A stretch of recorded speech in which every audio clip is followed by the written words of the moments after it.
infection. It has leaf cells, macrophages, and T and B lymphocytes, antimicrobial factors, immunoglobulin A, lactoferrin, and others, and also hormones, enzymes, and growth factors. And it's very important to breastfeeding decrease the risk of diarrhea and otitis media, allergic reaction, and breastfeeding benefit cognitive development. And you can go to the lecture about the milk and foods, and you can see the comparison between the composition, the comparisons of composition between breast milk and cow milk, what is higher and what is lower. That's why it's unmodified cow milk is inappropriate for infants. Hard curd is difficult to digest, and less fat is absorbed from cow milk than from human milk. The much higher protein and mineral content in cow milk results in higher renal load, which is the amount of nitrogenous waste and minerals that must be excreted by the kidney. That's why cow milk is not appropriate, it's not recommended. Breast milk and formula are the most important source of nutrients for infants up to 12 months of age. And this is the simple baby food menu for infants between 6 and 8 months of age. Breakfast, breast milk and formula, cereals or grains, and for example, avocado is optional, but maybe for the age of 8 months is better because it has a very good composition of fats, polyunsaturated fats.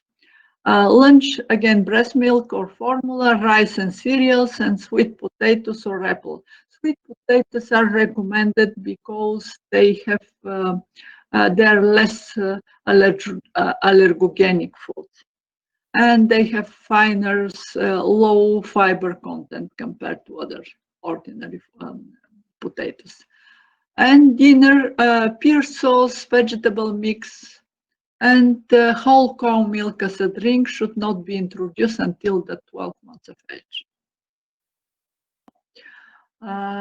Young children need nutrient-dense beverages. Fluid recommendations are based on body weight. Drinking too much fluid may reduce fiber or iron intake. Preferred beverages include water without sugar and milk. 100 fruit juice can be provided in moderation, not more than 150 milligrams per day, and soda and sugary drinks should be avoided. And this is important because you know that sugary drinks and soft drinks are preferred, especially for school-age children. They're preferred to milk. The rate of growth slows considerably after the first year of life. Increments of change are small compared to infancy and adolescence. Weight typically increased an average of 2 kg to 3 kg per year until the child is 9 or 10 years old. This is normal. The rate increased significantly the approach of puberty. Height increase increments average 6 to 8 centimeters per year from 2 years of age until puberty. So 2 to 3 kilograms per year and 6 to 8 centimeters per year. Growth in general is steady and slow during the preschool and school age years, but it's very individual, of course. Providing an adequate diet in childhood. Energy determines the basis of basal metabolism, rate of growth, and energy expenditure. And especially if the child is overweight, it's recommended not to reduce energy intake in order to normalize body weight, but to increase physical activity, to include some exercises, sport, and other modes of increasing energy expenditure than to reduce energy intake, because there is a risk of undernutrition or especially micronutrient malnutrition. Dietary energy must be sufficient to ensure growth and spare protein for being used for energy, but not so excessive that obesity results. Suggested intake proportion of energy are 50 to 60% as carbohydrates, 25 to 35 as fat, and 10 to 15 as protein. It's 10 to 15, but it's 10 to 20 also, it's correct. Protein from 1.31 gram per kilogram to 0.9 gram per kilogram. Minerals and vitamins, the most important are calcium, iron, zinc, vitamin D, if there is a need of supplementation. Children are most likely to consume inadequate amount of calcium, iron, zinc, vitamin B6, and vitamin A. And children drink more low-fat and non-fat milk, less full-fat milk, and eat more snacks. They eat more often in environments other than at home. Eat less fruits, grains, and meat, vegetables also. The total fat intake average 35% of the energy intake. And also they have high energy intake of saturated fats and sugars. Compared to infancy, in early preschool years, there is a decrease in calcium, phosphorus, riboflavin, iron, and vitamin A intake. And that's why there are specific recommendations for organized groups in kindergarten and in schools in order to improve the intake pattern or eating pattern of children.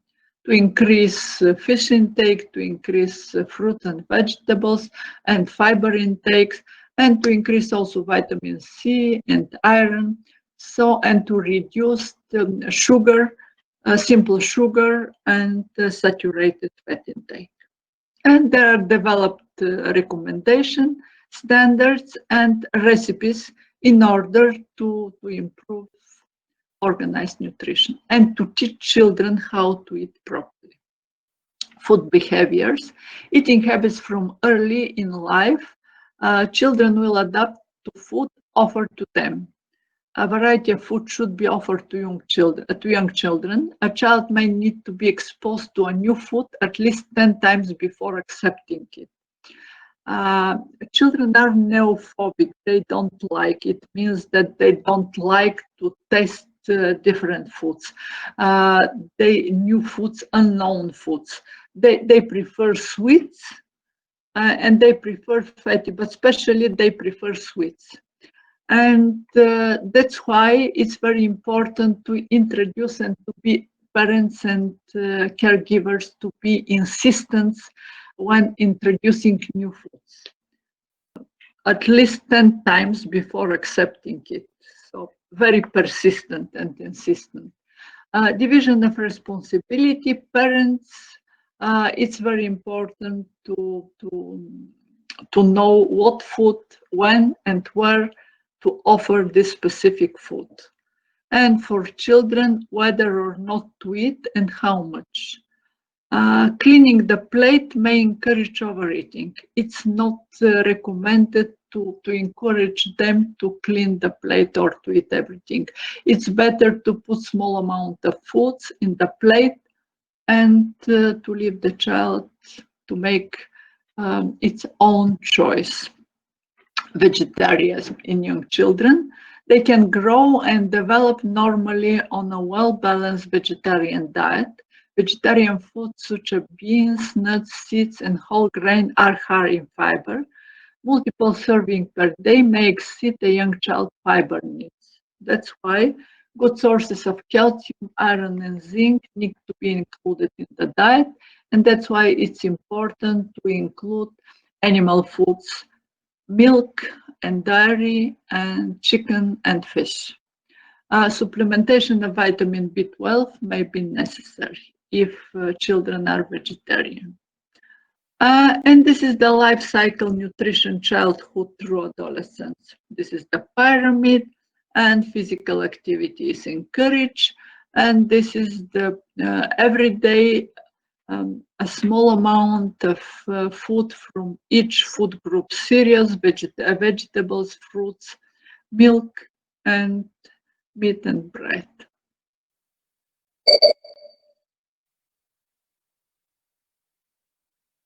I'm sorry. something up. Okay. Factors influencing food intake. Family environment is important. Parents and older siblings are significant models. And usually, you know that if the child is if the parents are with overweight, usually the child has an increased risk to be overweight too. Social trends, society trends, working mother eating outside the home also influence eating pattern. Media message, nutrition education, and also the school and preschool meal programs are very important in order to educate and to improve food eating pattern. Nutrition during the adolescence. This is a period of tremendous physical and cognitive change.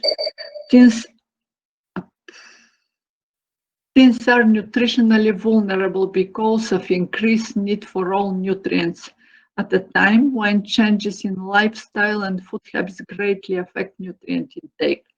Adolescents with special needs participate in sport, have a chronic illness, are pregnant or use alcoholic and drug, are at high risk for nutritional inadequacy and have the greatest need for nutritional education and counseling. And proper nutrition in this age decreases the risk of obesity and overweight and the comorbidity hypertension and hyperlipidemia. Usually in this age, children are less controlled, adolescents are less controlled by family, and they're very much influenced by siblings and different model, famous artists or fashion models, and that's why they are eating their snacking outside home. They consume high proportion of unhealthy foods, snacks, high trans fatty acids, high saturated fats, and high amount of sweets and soft drinks. Factors for iron deficiency anemia during adolescence. Inadequate, it's again something that inadequate iron intake, absorption stores, vegetarian eating styles, especially vegan diets, low intake of meat, fish, poultry, or iron fortified foods, frequent dieting or restricted eating, chronic or significant weight loss, meal skipping, substance abuse, and history of iron deficiency anemia. This is the risk factors for iron deficiency anemia.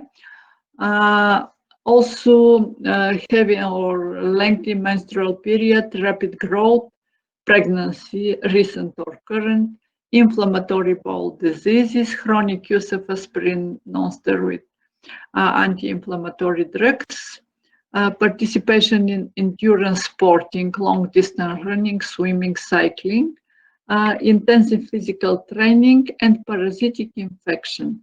That's why iron deficiency anemia in adolescents is not only girls or females are at risk of iron deficiency anemia, but also young men or boys participating in sports and intensive physical training. Food habits and eating behavior among teens. Key factors that affect food and behavior choice are taste, time, and convenience. And the characteristic of eating behavior at this age is irregular meal and snacking. Breakfast skipping is the most popular among females.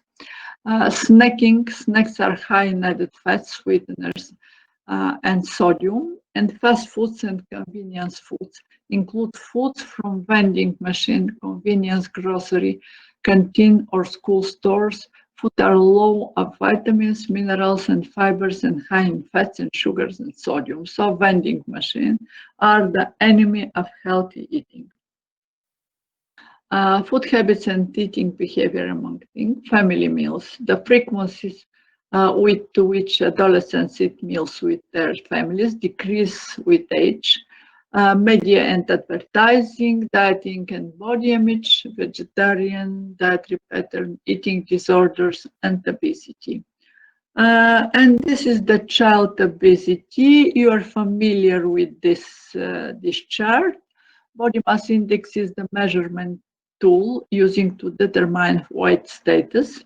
Obesity is body mass index for age over 95th percentiles, and overweight is body mass index for age between 85th and 95th percentile. So this is the criteria used for evaluation of child obesity based on body mass index for age. And this is the WHO criteria and charts.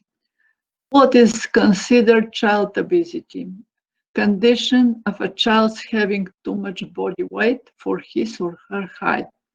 The use of word obese to describe children is controversial, so it's not recommended to say that the child is obese. What caused child obesity? Genetics, only a small percent of cases.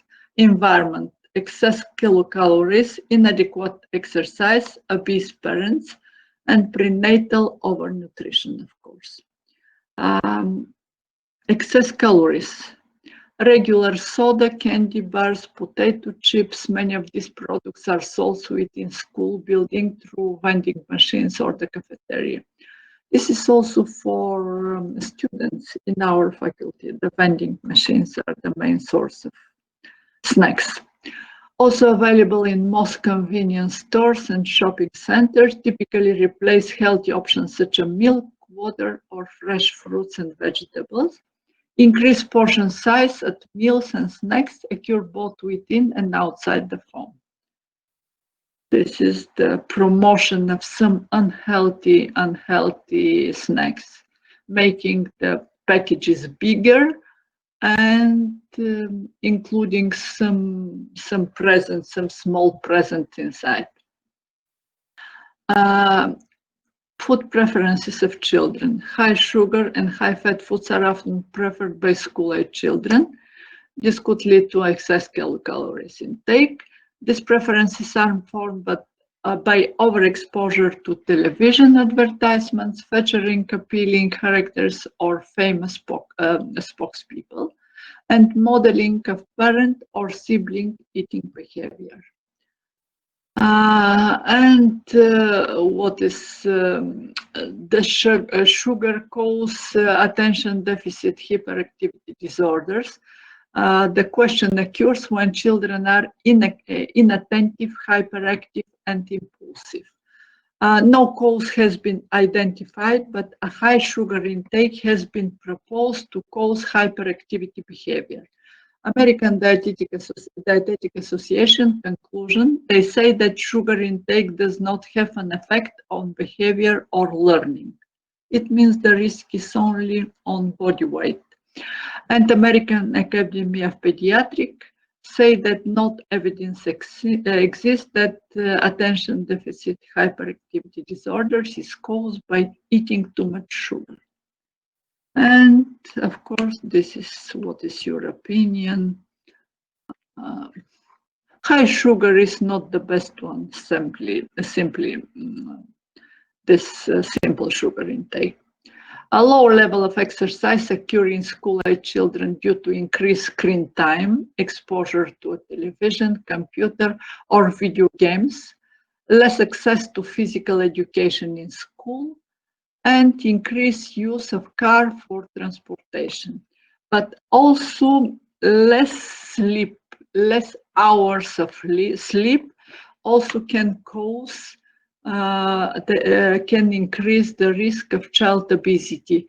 And there is a current, maybe I can attach it to your, together with this lecture, because there is a big study organized by managed by WHO Europe about the screen time, physical activity, sleep duration, and child obesity. I'll include this because it's published in January or late December last year. So it will be maybe interesting from epidemiology. Of course, this is from epidemiological point of view, because, for example, but they confirmed this, that less sleep makes people fat. This is a good message, I think. Child obesity prevention. American Academy of Pediatrics recommendation: parents must ensure their children receive adequate nutrient without excess calories. It means that high density of nutrients, and especially essential nutrients. A variety of healthy food must be offered to children, and screen time must be limited to 2 hours or less per day. Weight loss is not recommended for overweight children. Weight maintenance allows for healthy growth, and increased physical activity is encouraged. This is the recipe or the recommendation: increase physical activity. Obesity, diabetes relationship. Type 2 diabetes, a disease typically diagnosed in adults, very likely to occur in obese children. And prevention tips: identify high-risk individuals based on family history, and reduce risk factors such as being overweight or sedentary lifestyle. Treatment tips: educate all members of the family about diabetes, provide support by eating the same food as the child, and encourage physical activities. And nutrition in the adult year, this is the general recommendation of healthy nutrition. Nutrient-related risk factors are leading cause of death and debilitation among adults. Heart disease, cancer, some cancer, for example, colon cancer or breast cancer. Chronic lung diseases, diabetes, diseases with links to diet and lifestyle, osteoporosis also, together with certain cancer. Precursor to these diseases is the metabolic syndrome, hypertension, hyperlipidemia, and elevated blood glucose with or without obesity. So this metabolic syndrome is hyperlipidemia. It's a high level of LDL cholesterol, high triglyceridemia, and high total cholesterol level, and low HDL cholesterol. Nutrition during adulthood, dietary guidelines. Adults are in the ideal life cycle phase for health promotion and disease prevention. Nutritional advice because of the combination of life experience and influence. So it's interesting that especially old people are very susceptible and very sensitive to nutritional counseling and nutritional health advices of healthy nutrition. The adult years are a broad span chronologically, and like all life cycle phases are complicated by physiology, development, and social factors. This creates heterogeneity of the adult year. And key recommendation of healthy eating. Healthy eating pattern that accounts for all foods and beverages within appropriate calorie level. Variety of vegetables from all the subgroups: dark green, red and orange, legume, beans and peas, starchy and other vegetables. Fruit, especially whole fruits, not fruit juices. Grain, at least half of which are whole grain, fat-free and low-fat dairy, including milk, yogurt, cheese, and fortified soy beverages. And it's recommended since the age of 3 years, low-fat dairy and milk to be offered. So very early in childhood. A variety of protein foods, including seafood, lean meats and poultry, eggs, legumes, beans and peas and nuts, seeds and soy products. It's very important to select foods, sources of healthy proteins, and these are fish, lean meats, and especially poultry. And also legumes, because legumes they have a very good composition of essential amino acids, and at the same time they have low fat content and high proportion of polyunsaturated fats, and that's why legumes are very good substitute to animal foods in diet of adults. Uh, Healthy eating patterns limit saturated fats and trans fats, added sugars and sodium. Consume less than 10% of calories per day from added sugars. Consume less 10% of calories per day from saturated fats. At least not more than 2.3 milligram per day of sodium. It means this is about 5 grams salt, table salt. If alcohol is consumed, it should be consumed in moderation, up to 1 drink per day for women and up to 2 drinks per day for men, and only by adults of legal drinking age. It means more than 18 years. And 1 drink, it's about 150 milliliter of red wine, or 30 milliliter of concentrated alcohol. This is the portion size, and this is the Harvard model of healthy eating. Look at this. This is protein and grains, and dairy are separated because they're not among the source, especially high-fat dairy products are not among the best sources of protein. So in this portion here, good protein sources are fish, poultry, and legume and beans. And the vegetables, they should be a little bit more. The proportion is higher compared to fruits, because fruits they contain fructose, and the recommendation is not more than 150 milliliter of smoothie or natural 100% juices, fruit juice, because of fructose. And also physical activity for adults 18 to 64 years old, 150 minutes to 2 hours and 30 minutes a week of moderate intensity, or 75 minutes per week of vigorous intensity aerobic physical activity. Aerobic physical activity should be performed in episodes of at least 10 minutes and spread through the week. For addition and more extensive health benefit, adults should increase their aerobic physical activity to 300 minutes. It means every day, 45 minutes per day. And adults should also include muscle strengthening activities that involve all major muscle groups on 2 or more days a week. And this is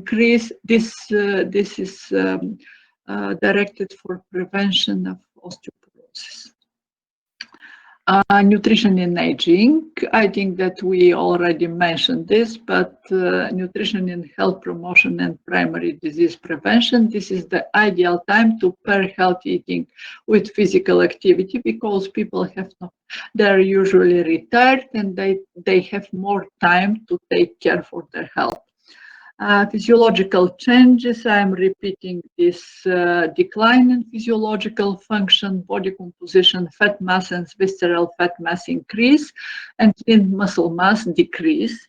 There is a sarcopenia, loss of muscle mass, strength and function decrease, and also mobility declines, increasing risk for falls and altering metabolic rate. Sarcopenic obesity, this is the loss of lean muscle mass in older person with excess weight and decreased muscle mass. Because of sedentary lifestyle and sensory loss. Dysgeusia, loss of taste, hypoosmia, decreased sense of smell. And the food habits, of course, changes. There is changes in gastrointestinal system. dysphagia, decreased taste sensation, and saliva production. And that's why difficulties with chewing and swallowing, eating less pleasurable. Also gastric changes, achlorhydria, atrophic gastritis, decreased bioavailability of vitamin B12, cardiovascular system, heart disease and stroke, renal diseases, creatine clearance decrease. Of course, this is not universal, not all the population, all population has all this complication, but especially cardiovascular system and sarcopenia and also gastric changes, this achlorhydria are very common. Neurological function, cognition, steadiness, reaction, coordination, sensation, and also depression, mental depression. Nutritional needs, basal metabolic rate decrease approximately 3% per decade. And the selection of nutrient-dense foods that provide substantial amount of micronutrients for the calorie supply is very important because we have to decrease the energy intake, but at the same time to increase the density for vitamins and minerals. Protein do not usually change with age because a general decline in kidney function excess protein could unnecessarily stress kidneys. So that's why increased protein is not recommended for elderly. The recommendation is 0.8 gram per kilogram. Carbohydrates, it's normal 45 to 65% of the total calories.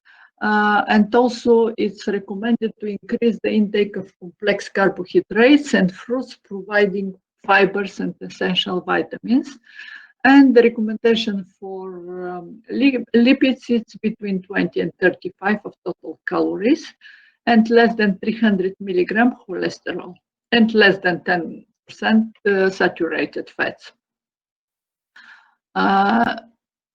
The challenges is the increasing of vitamins and minerals and relation to total calorie intake. For example, vitamin B12, vitamin D, folate, vitamin E. Low intake of vitamin E contributes to cataract growth and also calcium, potassium, and zinc. The percentage of body water declines with age from 60 to 50 of total body weight, but old people are more sensitive to dehydration. And dehydration in older adults can be caused by decreased fluid intake, decreased kidney function, and increased losses. And this is the recommendation about the regime of eating. Eat several mini meals during the day. So small meals more often, at least 5 times per day. And this is also a good example of healthy diet in the life cycle. Fruits and vegetables, lean meat and fish, and whole grain foods, whole grain bread, and fruits with cereals. This is the perfect breakfast and snack. And this is all for nutrition and life cycle. And next Monday, I will have the last lecture. But I would like to ask Sutiris to inform me if you are available in this period of time, and to tell me what time you will be available for a lecture next Monday. Because Professor, can I ask you something? Sorry. Yes, yeah, no, it's about the lesson. Yes. Professor. Okay. I wanted. Oh. Yeah, okay, Michal, speak. I wanted to ask you, what's the main reason of obesity? Because I don't know if it is a medical reason, for example, like hyperthyroid casting syndrome, or do you think it's genetic, or is it because of mostly the poor diet and the lack of physical activity? It's a complex. The reason is complex, but only 10% of the obesity is due to endocrine systems disorders or genetic predisposition. It's supposed, and even if there is a predisposition, genetic predisposition for obesity, if there is modification or appropriate changes in lifestyle of the whole family. I mean, proper nutrition and physical activity, and beginning from the early childhood, even before birth, even during pregnancy, the control of body weight during pregnancy, because control of body weight and proper diet during pregnancy reduce the risk of gestational diabetes. And you know that gestational diabetes can trigger the diabetic and obesity of child. That's why it's absolutely required not to wait a child to become obese in order to start dieting. It's important to balance between proper energy intake and energy expenditure from the very beginning. Of course, there are some percentage of, but you will have probably you will have lecture in endocrinology about this endocrine diseases and obesity, hypothyroidism, and other reason of obesity. But this is rare. There are rare syndromes. Okay. Yeah. Professor. Okay, thank you, Professor. Yeah. Professor. So for the next time on Monday, because we will start the practical classes, we don't have any schedule yet. But as soon as we have, I will let you know about the time that we will do our last lecture, right? Yes, please. Yes. It can be late in the evening, in the afternoon. It can be in the evening.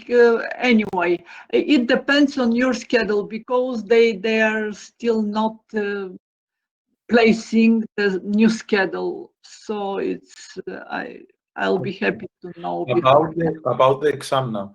Yes. On the 15th of February, it's a good date. It's on Monday, and another date is the 1st of March. It's also Monday for the 2 dates of the exam. It's okay for you. I asked already the students to write me down the names that they want to do in the first date and in the second. Okay. And 15th of February and the 1st of March.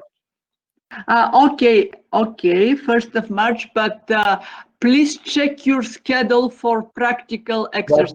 That's the thing. We have this is important. And the second one, once you know your schedule, I have to book the room, the big aula for 15th of February, and for of course it depends how many people will be ready to come for the first day. How much time we will need for the exam? 2 hours? 1.5. But anyway, Professor, yes. If 15 we cannot do the exam, can we do it this week, or like 16, 17, or? Yes, of course. I'm absolutely because I have further exam in the faculty of chemistry, and everything will be online with them. That's why I'm absolutely available for you. It's absolutely okay. That's you. great. So this is 15. The whole week we can book. The most important is to find the place to perform the exam. And I'm waiting to make a vaccination for myself, so I'm preparing for the exam too. Okay, this is a joke. No, I'm really waiting, but I hope that everything will be okay. Are everybody already in Bulgaria? Don't think so. I am personally, but I don't think everyone is in Bulgaria. Okay, because maybe there are some people who will miss the first date, and maybe they will come for the 1st of March. Who knows? We will see. We will see. I don't We know. will see. Yes, it's absolutely unpredictable, and this is the